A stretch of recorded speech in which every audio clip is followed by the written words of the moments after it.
and welcome to our virtual annual discipline-specific activity for the 2021-22 school year. For those of you who do not know me, I am Kaylee Malsey, the Associate Dean of School Partnerships. Thank you for participating in our ACE annual discipline-specific activity. As the pandemic continues to influence our yearly activities, we are pleased that we are able to still provide you with an opportunity to complete our NACEP required activities in a platform where you can make a connection to your liaison. Throughout the fall, ACE Liaisons scheduled live Zoom sessions to discuss specific topics related to the disciplines in which you teach. While we understand that it is not always possible for you to attend the live sessions, these sessions were recorded so you can get the benefit of the event with the discussion from those who attended. Please enjoy the recording of your annual discipline-specific activity. We hope next year we will be able to welcome you back to our campus for an in-person event. Thank you for your continued hard work in making this program available to students.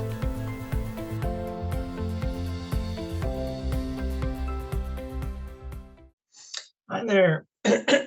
My name is Sam. I'm the ACE liaison for the music classes, Music 100, Introduction to Music, and Music 200, which is the, I just forgot it.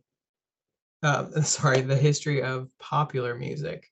So tonight, for our annual discipline meeting, we're going to talk a little bit about testing. We do a common core test question for each class every other year.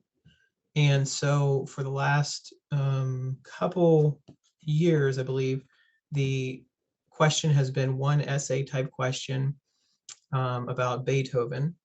And this is for the Music 100 level. And for the Music 200 level, I believe it was connecting two different composers and comparing them. So what we have as our goal here is to kind of show that our teaching, whether it be on campus or through the ACE program, is meeting the same level of consistency. And so that it can be viewed as reliability, that each of these programs is teaching the same material.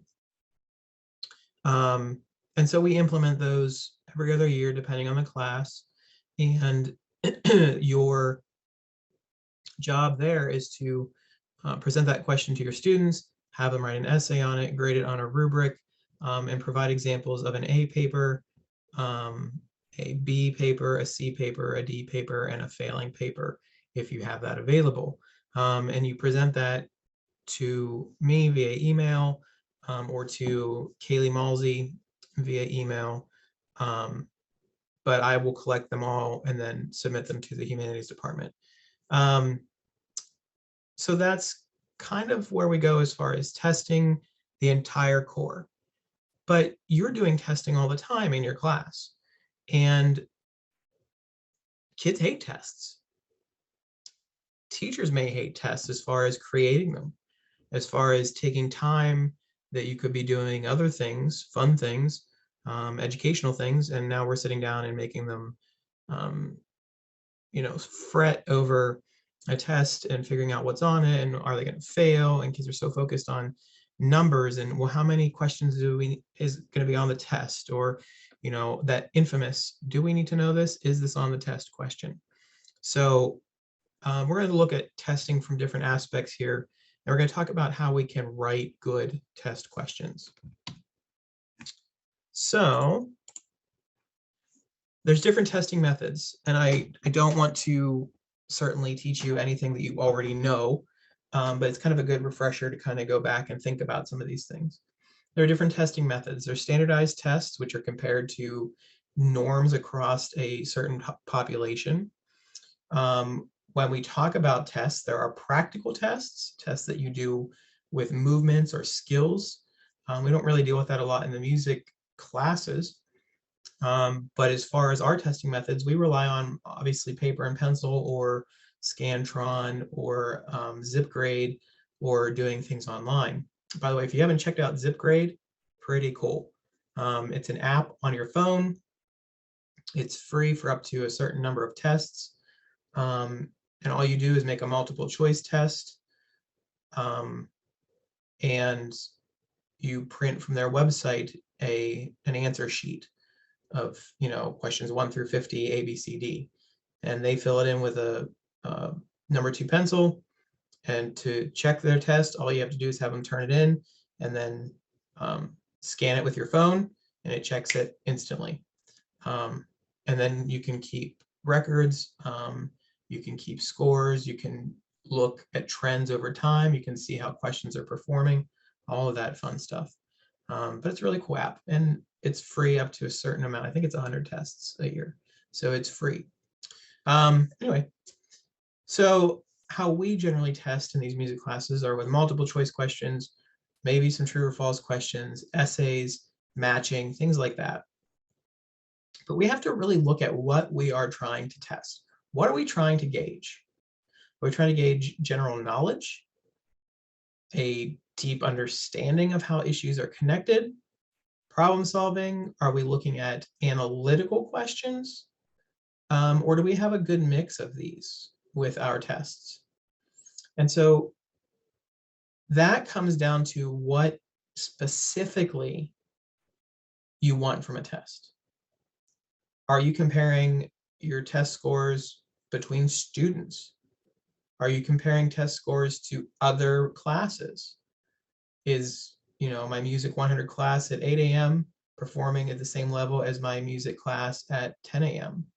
Are these music classes performing up to the level of the past classes that I've taught? Or are we testing for progress? What do you know now? How is that progressing? How is that coming along throughout the year? That may mean reinforcing some questions. That may mean building on test questions as students are learning more information, which is really easy to do in these classes because they're so history-based, they're so timeline-based. Whether you look at this from a timeline perspective and teach them that direction, whether you split it up into modules, maybe by era, or if you split it through like composers, or however you approach it, there's obviously some type of progress where these things build on each other. Things change in music, obviously in music history, things changed over time. So how is their knowledge also progressing? And how is this development of this understanding of how music got to where it is, how is it coming along? How is it being put together in their minds? Or are we testing just for proof? The college syllabus says I have to have X amount of tests, so there's my X amount of tests. Proof they did it. Proof they were in class. Or are we looking for changes? Are we looking for changes that we may need to make in our own approach to teaching this topic that will help us to have them learn something more enriching, or to get the topic, or I'm sorry, your subject across in a different way? Do we need to change our approach? Do we need to change something for the students? Maybe what they're doing, or looking for things that they didn't quite pick up on or didn't quite understand, and maybe we can look to see what the problem was there. So we kind of understand through this the different methods for testing based on what we're looking for. But why do we test? So I'm sure you've heard the words before: formative, summative, developmental, diagnostic, things like that. Really, that's what we're looking at as far as our impetus to test these things. Coming into a new class, I may give them a fun little test for some easy points to kind of answer, what are things you already know about music? If I have a specific group of kids that maybe they're, in your instance, maybe they're all band students and they are taking this class, maybe they really know the basics of reading music. So that's something, feedback wise, I don't need to spend a lot of time on this. That's something they already know. Or, you know what, my band students that are taking this class, they don't really know how to read music. Maybe that's something I really need to lean a little bit on, because maybe coming into that, you thought, oh, they're band students, they know how to read music. So maybe this is something that we look at to see where do I need to spend extra time, or what do they already know? When we look at things like providing feedback and providing reinforcement, these are formative type questions. These are things to help our students progress, to progress their understanding of something. So is this a question that is going to build to something later in the exam? Is this a question that's going to build to something later in the year? How are they specifically, maybe for example, you have an analysis type open-ended question where you're asking them to analyze a certain thing they hear, because we talk about music listening in Music 100. So, describe to me what you're hearing with this sound or with this audio example. So then they describe it, but it's maybe kind of superficial. Maybe it's short answered. Maybe it's not a very robust description of what they're hearing. So we can provide feedback and help them to develop a sense of how to describe what they're hearing, versus a multiple choice question that just says, what instruments do you hear? And it has a couple instruments there and they have to pick. That may have its place in time, but really that's not providing a whole bunch of information for us to know how they're progressing. When we look at summative testing, we're looking at overall picture, the summary of what's going on, essentially. These are often used to assign grades, so it may be a final, a midterm, or like unit exams.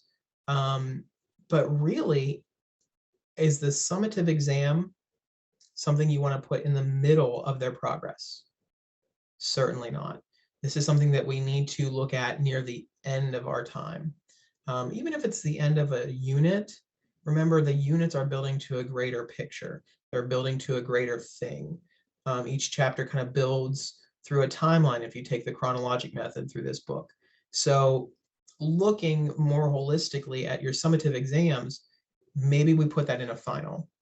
And we're checking for that level of competence. We're checking for that general understanding of these concepts versus how are you getting better at these things? How are you progressing? How are you understanding? How are you putting pieces together?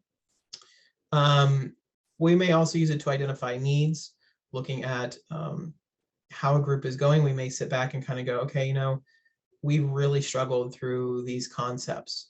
So maybe we need to spend a little bit more time on this, or they did not really do well. And I have been lecturing this whole time. Maybe I need to do less lecturing and more interactive teaching.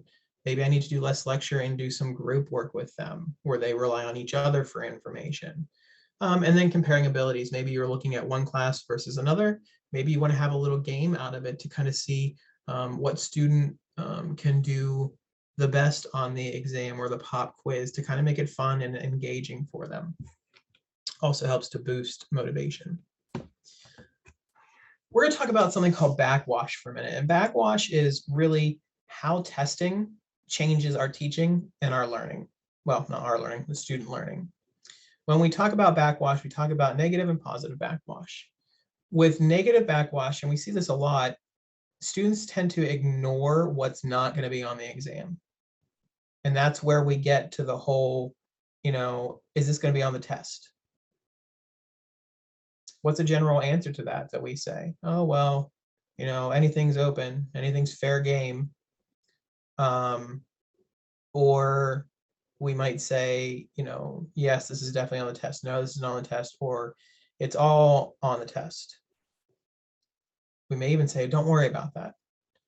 But they do, because if they don't have to learn it, they're not going to. If they don't want to focus on it, they won't. And so we find that when we test only certain things, or we're testing specific things, maybe in a unit exam, we're testing a lot of questions on like music characteristics of the time period, but not so much on the composers. This is going to reinforce to our students that that information is not important. So they're going to ignore those certain topics. We also fall into teaching the test. We fall into this idea that we're going to teach so that we know this question is on the test, so we're going to teach it, make sure they understand it so that they can answer it on the test. They do well on the test because I taught the test. My classes look great because these students are doing well. We're teaching to a superficial level. We're teaching to a level of minimums. And really, we're not expanding on concepts that may be more engaging, may be more relevant in life outside of this music classroom. Music, as any art, connects to everything. And there are so many ways that we can connect music to the outside world, and what composers were going through and getting into the life of the composer. I always like to, and this is my approach, I always like to look at composers and find out really unique things about them, find out a little bit about their mentality. Berlioz using opium and connecting that to, drug use nowadays. It's not going to be an entire class, but I can really engage them with that topic because drugs, unfortunately, are everywhere, and so this composer that we're studying is not just some old guy that's dead now. He was a living, breathing person, and he was on drugs, and that's actually when he composed, this really cool symphony. And so we can start to engage them in that conversation. How do you think his music was influenced by this opium? And talking about these things, because these are important topics to humans, and art is human. And so it really takes us past teaching just test questions. Incomplete testing, we may only test certain aspects. We may only test, certain things that we cover that, we don't hit on bigger issues, or we don't put a complete picture together so that their understanding is based on only the important things that you put on the test. Lack of critical thinking. When we are giving test questions that are basic, recall of information, or as I like to call it, regurgitation of information. Trumpet is a brass instrument. Okay. Short answer question, name a brass instrument. Trumpet. Trumpet is considered a blank instrument, brass. That is not a critical thinking question. That's asking them to find something in column A, match it to column B, done. Click. Rote memorization, boring, easy level questions. Granted, this is music 100 and 200. There may be need to test some of these concepts, right? We may need questions that are literally like, okay, well, do they understand what the brass instruments are? So yeah, write a list of, the 6 brass instruments, whatever. But that does not show a lot of critical thinking. What critical thinking, or higher order thinking, as it's often referred to, what that is problem solving. What that is taking different dimensions of what you've taught and putting them together through this question so that they have to use all these little bits of information to formulate an answer, where they have to pull from column A, pull from column, E, and then, use those things to kind of understand how they affect another column or another area. That's a critical thinking question, asking them to do something beyond just rote memorization. And whenever back to the whole real world thing with teaching the tests, they're learning these little snippets of information that are going to be on the test. They're learning these little snippets of information in the book. How are they connecting it to what matters? What matters in music, in teaching music, and in music 100 and 200, what matters is not that they know that Beethoven lived in the 1800s. That's not what matters. What matters in testing is that, I'm sorry, I said 1800s, I meant 1700s, geez, oh man. What happens in testing is that or I'm sorry, what happens in class, what matters, what real world application is connecting these concepts to things that actually matter for these kids. If they love Beethoven and his music, and they want to memorize that his Ninth Symphony was debuted in 1824, great. That's up to them. That's a cool little snippet to know. But to know that, Beethoven struggled and overcame opposition. He overcame not only the hearing loss, but mental illness. That he worked hard on 9 symphonies and made a lot of mistakes. And over here we have Mozart that wrote dozens of symphonies and kind of sat down and wrote them with very little mistake, very little seemingly very little effort, and how that compares. And they're both regarded as some of the best composers we've ever had on this earth. That is application of real world information. And testing that can be very helpful to reinforce those concepts. Positive backwash, on the other hand, is looking at tests as learning activities. I took a class one time on for educators on testing and things like that, and the instructor wrote, instead of on the syllabus writing test, he would write celebration of learning, because he wanted to put a more positive spin on a test. How did that come across? Maybe the kids rolled their eyes. I think, knowing this gentleman, I think that he probably really got into celebration of learning and probably had snacks or stuff that day to make it more of a party atmosphere, that, the test is nothing to fear. And we get rid of this test word that has the connotation to it. So there's kind of cool things like that to do. But really, I like to put tests in at different times, not necessarily at the end of a chapter or the end of a unit, but I want to put it in to kind of challenge them to connect where they think this is going, or where, based on their knowledge of how this music era has been progressing, where do you think the next step is? And testing some of their knowledge so far to see what they know and how they're going to connect it. This also helps us to look for notes on how we're teaching.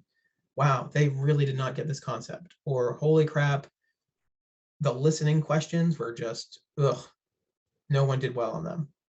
How can I change as a teacher to present this information in a different way that's going to get through to them?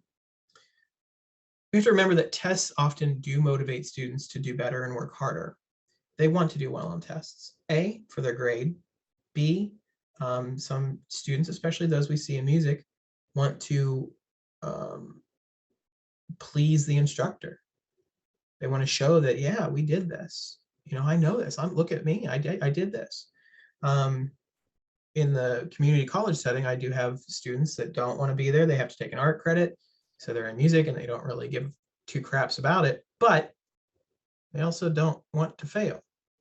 So, oh crap, I have a test coming up. Even if they don't care about it, they're going to pull out that book and they're going to look through it to try to figure out what they needed to learn for that test. Regardless, it does motivate them to do something. And when they get that first test score back and they're like, crap, I didn't do so great, now they try to work harder so that next test is better. So this is positive backwash from tests. So here are some good test criteria. Again, I don't want to bore you with terms and dumb stuff that you don't need to use on a daily basis. But when we're looking at good tests have a validity, high validity, which is showing that it's measuring what it should be testing. If I'm looking at their comprehension of the Baroque era, but my test has a lot of questions about the classical era and the connection between the classical and the Baroque, it may not be as valid as I am intending based on what I'm trying to test.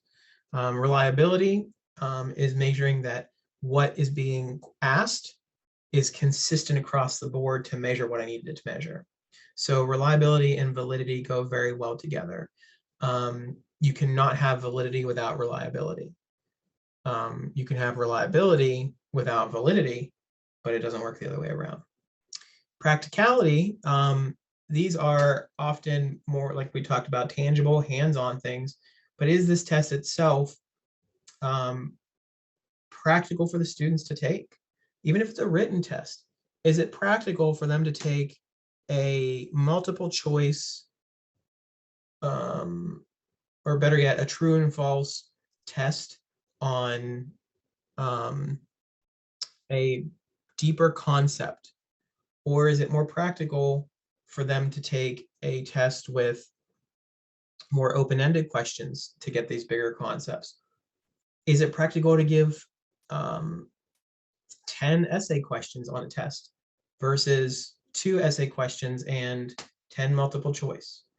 So looking at the practicality of the test itself, the comprehension, making sure that A, there's a comprehensive group of questions based on everything that's been studied, and B, that our test questions and the test itself includes all areas to show a full developed understanding of what has been taught. Balance, we've all taken standardized tests that have been 200 questions and they are disgusting. You get to question like 130 and you're like, I just don't care anymore. And you start clicking C the whole time, versus a more robust test that has some maybe matching, maybe identifying parts of an instrument or identifying parts of music, circle the key signature, things like that. And things that, some essay questions, some multiple choice, different varieties, matching, picture naming, things like that. Descriptive questions, short answer. I honestly would avoid true and false. True and false questions are the bane of any teaching or testing experience. It's a 50-50 shot, so it's not all that great at measuring what they do or don't know.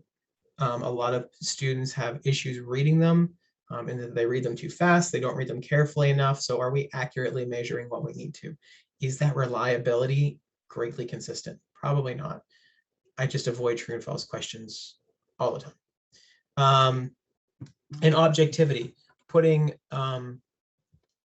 more factual things to what you're testing, because the more subjective the answer, the harder it is, A, for us to grade, and B, it's kind of scary for the student. And so we may make subjective questions kind of built into a question with essay questions or short answer questions, but calling for subjectivity in a multiple choice questions becomes very vague, and using subjective language in test questions is very vague, and can be argued, and it creates trouble. And it's not consistent. It's not reliable. So the other point there, that subjective scoring can be scary, understanding that students like to know what's expected of them. So if you have an essay question, have a small rubric. It doesn't need to be a huge one-page rubric, but maybe like 3 criteria. It was a good length, it was on topic, and you use supporting evidence to support whatever your answer was. And then have a point assignment for each of those, so that they know, okay, this is specifically what she's looking for, he or she's looking for, and this is specifically how it will be graded. That really helps them to kind of narrow down what they're doing and to kind of have less anxiety about that. So how can tests help? Well, from a learning perspective, they really reflect on what was being taught in class, and they can really pull information together. If you're teaching about,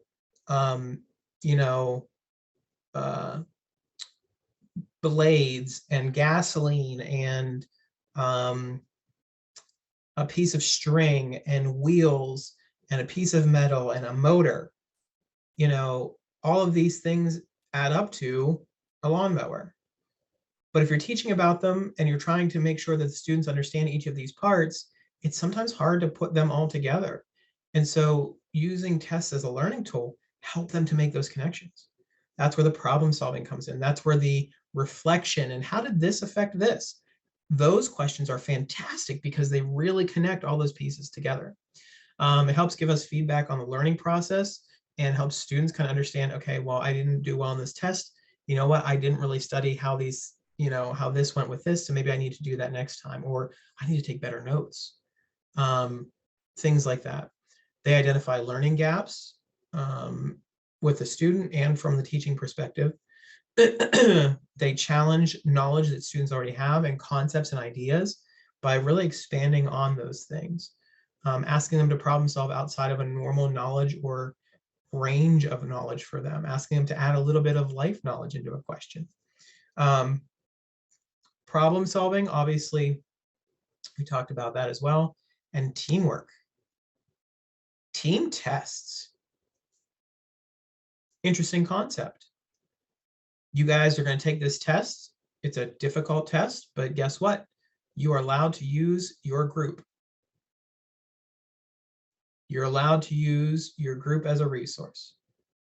You have to come up with an answer for this question that may seem pretty difficult, or maybe it's a problem-solving question, whatever you want. But I want you guys to work on this together. So now we as students have to use each other as resources. We now have to learn to communicate. What if I have a differing opinion than the other person in the group? And so now we have to kind of come to a conclusion as a group. Why do you think that's correct? Oh, because of this, this, and this, and this. Oh, I didn't think about that. So now we're learning to work together. Oh my gosh, team tests are such a cool thing, because then the anxiety of the test is not as high. And you have supports for taking that test. Food for thought. Teaching. From a teaching perspective, this can help us identify problems, maybe in our students, maybe in our teaching methods. Maybe there's an area where we didn't really cover that well, and the student tests reflect that. So for future classes, I need to really change that, or that's a key thing they need to know. I need to go back and reteach that, or we need to review this more. I need to put more emphasis here, or you know what, this whole death by PowerPoint thing isn't working, so let's do some group projects. Let's get people up and moving around the classroom, which is super easy to do, especially with music listening. Kids will roll their eyes, but the more you implement stuff early in the class, the more they're going to get used to it. And this is, okay, this is what we do. This is normal. And so implement those things. And as far as teaching goes, we need to challenge our own thoughts of what we're doing with this test. Are we providing standard information to meet the minimums, to meet the learning objectives, so that they can get a grade and get out of this class? Or are we teaching music? Are we giving them a knowledge of music? Or are we giving them a knowledge of what answers to answer on the test? Are we connecting these issues to the outside world, to life, to their life, to making it relevant? You know as well as I do that when you have a deeper appreciation for something, you tend to be more invested in it. I'm not a fan of Mozart's music. I'm really not. But one of his works that I truly love is his Requiem. And a lot of it is because when I studied that in college, I remember being so invested in that score because I kind of put myself in his shoes. And we know that he died, while composing it, and how his protege finished it. We kind of have a general speculation, I think maybe it's an actual fact, I'm not sure, of when he actually died in the composition of it. I believe it was like right after the first section of the Lacrimosa is where he had like his full voicing done, and then after that he had like some sketches of what he had after that, like a rough draft, but that's kind of like that point that we know. And so investing in that knowledge really got me to love that piece of music, even though I really despise the rest of his music. And so that for me, it was a life experience. That for me was something much deeper and much richer. That's what I want to teach in Music 100. That's what I want to teach in Music 200. I don't want to teach that this is a whole note and a whole note is 4 beats. Is that important? Yes, it's the first part of the book. That's important to the understanding of music. But these kids are going to be so much more invested in why that actually matters. So what am I testing? That's a good question to keep in mind when you're looking at writing tests. The last thing I want to talk about tonight is item writing when we write test questions. Now, the book does come with a test bank that's available through the publisher's website. If you need access to that, please let me know if you'd like to use that, or if you're looking for, like, I use them sometimes for like quiz questions, just throwing out some things to kind of gauge how they're getting a concept. I might throw out a 5-question little quiz at the beginning of class about something we covered the last class, just to see that they got the major points that I was trying to point out there. Give them some easy points here and there as needed. And they do have some essay questions that are not too bad. I generally end up rephrasing them and adding to them, but if you need a good launching point, that's the way to go. So when we look at the stem of a question, we're looking at specifically what the question is asking and how it's asking it. I always call this the dark, stormy night. We need to leave out all of that fluff. If I'm writing a question, it's like, oh, on a dark, stormy night, Beethoven sat at his piano and wrote a C whole note. How many beats did he intend for that musician to hold that note? It's a lot of stupid fluff for nothing. How many beats is a whole note? If that's what you're trying to get to, that's your stem. So put the information in that's needed, leave the information out that's not, and keep it helpful. Questions that are like,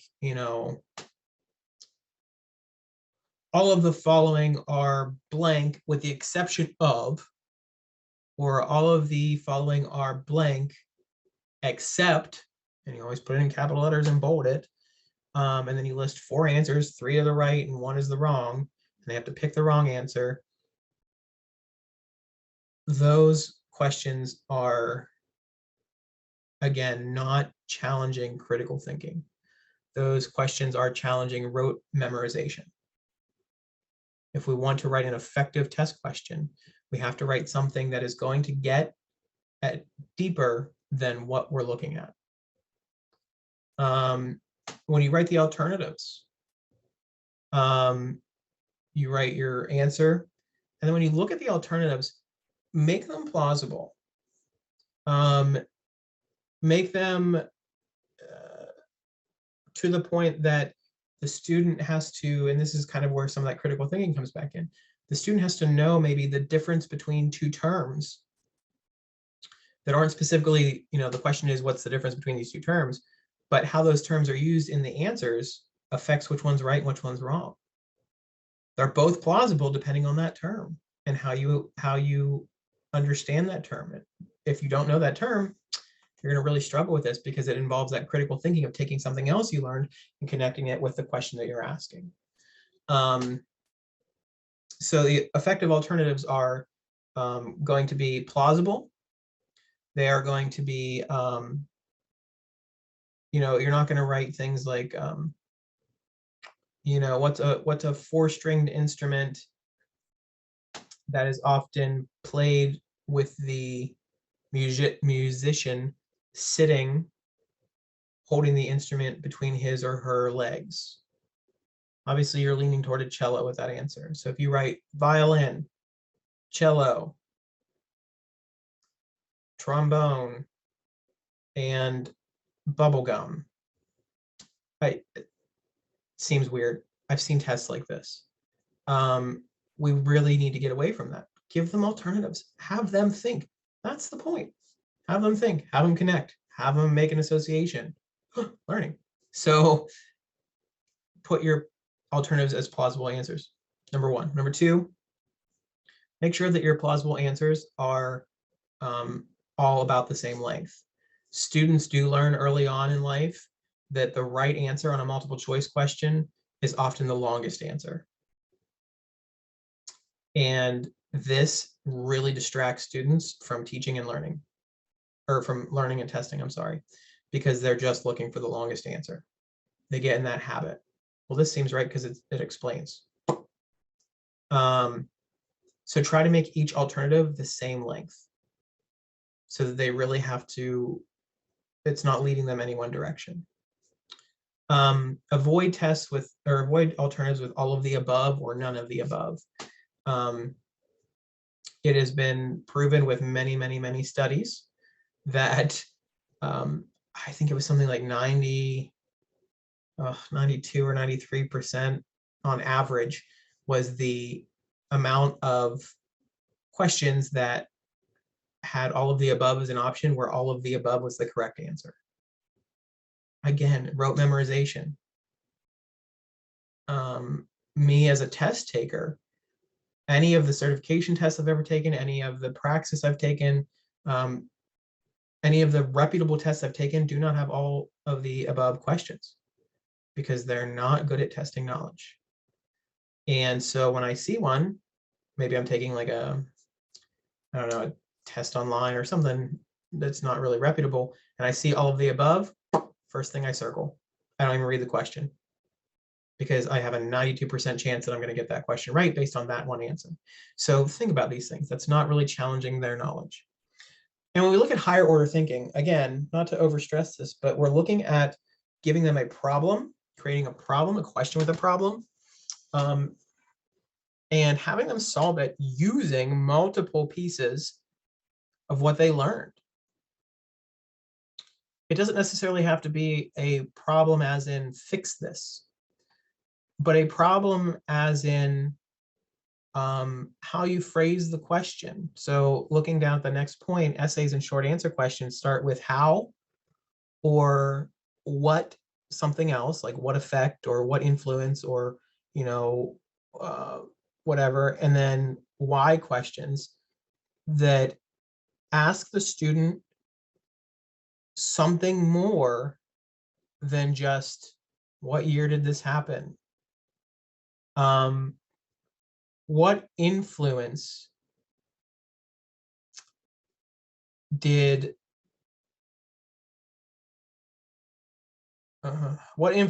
Robert Schumann's personality have on his writing over his lifespan? So now I need to connect his lifespan, when it was, what kind of music he wrote, and how it developed. I got to connect the knowledge of him. I got to connect the knowledge of how he wrote, in that he wrote in 3 very distinctive periods and personalities, and how all those correlate to form an answer. How did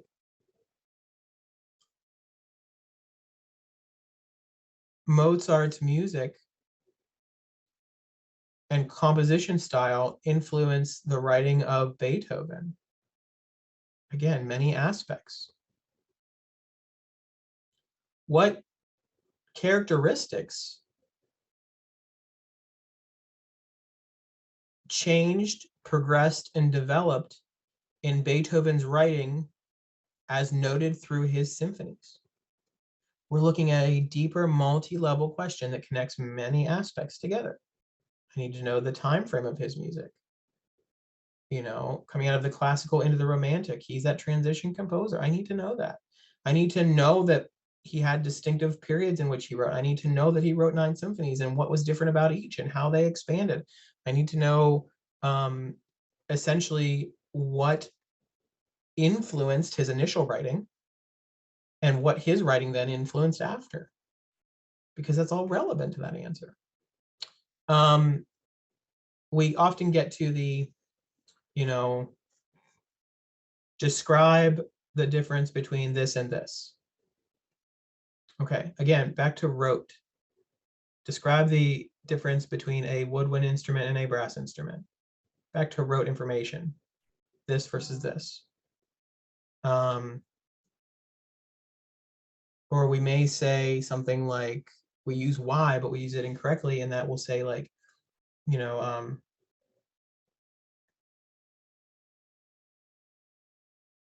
describe the Romantic period in writing, or just describe characteristics of the Romantic period's music and explain why that's important.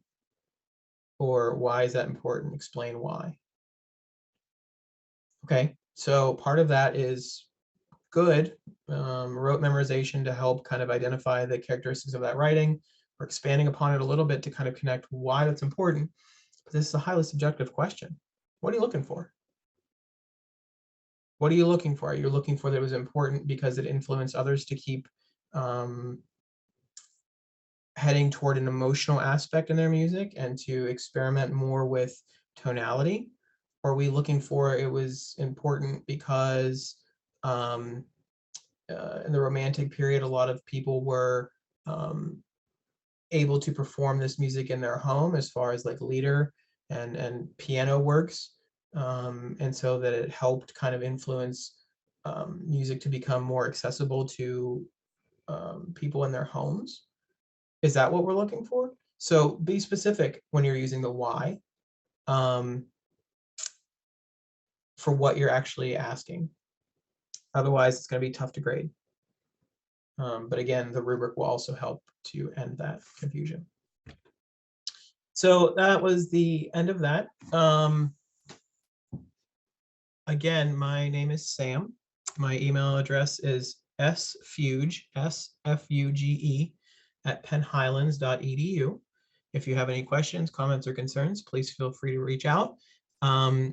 If I said something in this presentation that you want to know more about, or you have questions, please let me know.